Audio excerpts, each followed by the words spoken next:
ای انسانه کله دې د دوزخ د اور په اړه فکر کړی؟ هغه اور چې تودوخه د دنیا له اور نه 80 چنده زیاته ده.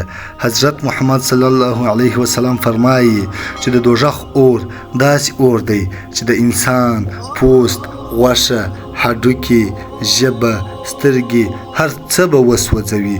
بیا به الله جل جلاله هغه بیرته جوړ کړي، بیا به یې وسوځوي. دا عذاب به هیڅ ختم نشي. دوزخ به د درد او غصې څخه چیغې وهي. قرآن وایي کله چې دوزخ ته خلک وغورځول شي، هغه ترې پوښتنه وکړي آیا نور هم شته؟ هلته به ماران وي، چیغې او فریادونه به وي. هلته نه څوک مرسته کولی شي او نه څوک اوبه راوړلی شي. د دوزخ خلک به وایي کاشکې بیرته دنیا ته تللي وای، خو دا تمنا به نه قبلیږي. دروازه بنده ده، وخت تیر شوی او د الله جل جلاله د قهر ځای دی.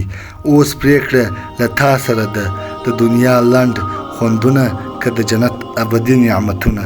یا الله جل جلاله موږ د اور څخه وساته، زموږ زړونه بیداره کړه، موږ ته هدایت وکړه او موږ ته توفیق راکړه چې تر مرګه پورې ستا عبادت وکړو.